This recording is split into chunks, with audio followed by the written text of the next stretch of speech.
कभी भी शंकर के मंदिर में जाओ, शिव जी का पूजन कर जब वापिस आओ तो शंकर भगवान के मंदिर में जो बाहर नंदी बैठता है उसके कानों में ओम नमः शिवाय बोलकर अपने मन की कामना उसके कानों में बोलकर आप आ जाइए, आपकी कामना 3 महीने पूरी हो जाती है। नंदी के ईश्वर भगवान का स्मरण करिए। अगर 7 बेलपत्र आप शंकर को समर्पित करते हो तो 1 बेलपत्र नंदी भगवान पर भी जबरदस्त अवश्य समर्पित करना। नंदीश्वर भगवान शिव को समर्पण, 1 बेलपत्र नंदी के ईश्वर की ओर चढ़े। और बहुत ध्यान दीजिए महाराज, अगर कोई काम अटक रहा है, नहीं हो रहा, बहुत प्रयास करा, तो भगवान शंकर के मंदिर में 5 बेलपत्र चढ़ाइए। और शंकर भगवान की जो छोटी लड़की है अशोक सुंदरी, आपको बताया था ना अशोक सुंदरी का स्थान, भगवान शंकर की 6 लड़कियां हैं, उसमें से सबसे छोटी लड़की अशोक सुंदरी की जगह पर 1 बेलपत्र चढ़ाइए। फिर 1 बेलपत्र नंदीकेश्वर पर चढ़ाइए। और नंदीकेश्वर पर चढ़ाने के बाद भगवान शंकर के मंदिर के बाहर चौखट पर दिया लगा दीजिए साइड में, और फिर अपने घर पर आ जाइए, आपका कार्य सफल होना प्रारंभ हो जाएगा। नंदीकेश्वर भगवान नंदीकेश्वर का स्मरण कर लेने पर जीव आनंद सुख की अनुभूति करता है, आनंद सुख को पाता। भगवान नंदीकेश्वर का पूरी दुनिया में केवल एक केदारनाथ ही एक ऐसा है जहां पर ओम कुंड विराजमान है। कौन सा कुंड है वहां पर? ओम कुंड। जो बच्चा हकलाता है, तोतला बोलता है या गूंगा होता है, जिसकी वाणी नहीं होती, वो अगर ओम कुंड पर जाकर ओम बोलने का प्रयास करता है तो जितनी देर तक उसके मुंह से घुन्न की आवाज निकलती है उतनी देर तक ओम कुंड में से पानी का बुलबुला निकलता रहता है। और 7 या 8 बार बोलने से व्यक्ति हकलाना छोड़ देता है, तोतला बोलना छोड़ देता है और उसकी वाणी आ जाती है। वो ओम कुंड केदारनाथ जी में बसता है। कहां बसता है? केदारेश्वर। जब सीता जी विवाह कर आई, कौशल्या जी ने कहा, जानकी, ए जानकी, हमारे यहां की रीति है, घर में बहू पहली बार आती है तो मीठा भोजन बनाती है। जाओ, या तो खीर बनाओ, या मीठी भात बनाओ, या मीठी थुली बनाओ, कुछ भी करो, हलवा बनाओ, सीरा बनाओ, पर मीठा बनाओ। बनाइए, जाओ जाओ जरा। सीता मैया गई और माता जानकी ने खीर बनाई। क्या बनाई माता जानकी ने? जम के बोलो जरा। खीर। और सीता जी ने खीर बनाई, कौशल्या, केकई, सुमित्रा, दशरथ जी सबको दे दी। सब खाने के लिए बैठे।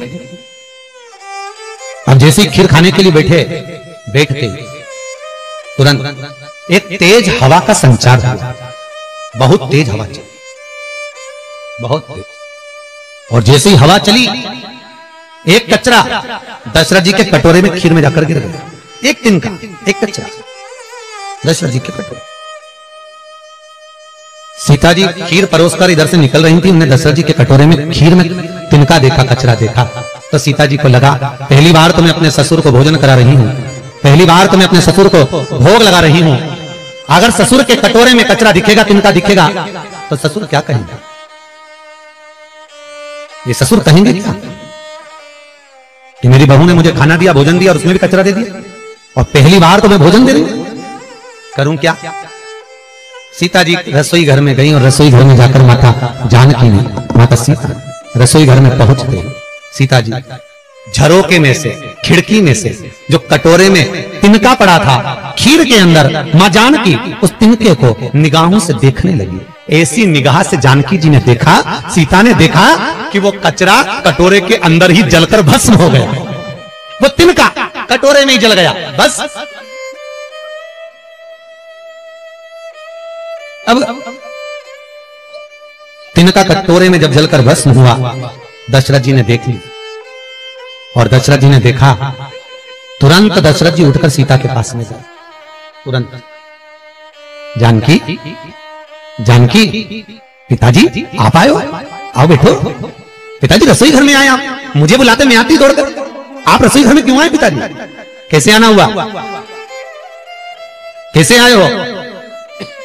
बोलो। दशरथ जी ने कहा, बहू आज तुझसे कुछ मांगना है। पिताजी मुझसे? आज तो मैंने पहली बार आपको मीठा भोजन बनाकर खिलाया है, बहू को कुछ देना चाहिए, और आज ससुर मांगने के लिए आया? मेरे ससुर मांगने के लिए आए हैं, राजा दशरथ आज सीता से मांगने के लिए आए हैं, ये क्या? बहू आज मुझे तुझसे कुछ मांगना है, देगी? हाँ पिताजी, मांगो, क्या चाहिए? सीता, पहले राम की सौगंध खा कि तुझसे जो मांगूंगा तुझे देना पड़ेगा। सीता जी कहती हैं, प्रभु पिताजी मैं भले सौगंध न खाऊं पर जो मांगोगे दे दूंगी, बोलो क्या चाहिए?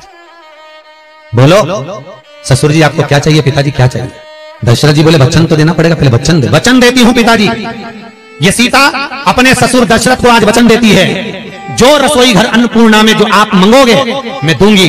तो दशरथ जी ने कहा तूने वचन दिया है सीता, तो मुझे आज वचन के रूप में दे दे कि जैसे आज तूने कटोरे में पड़े हुए तिनके को देखा, ऐसा किसी दुश्मन को भी मत देखना। वचन दे।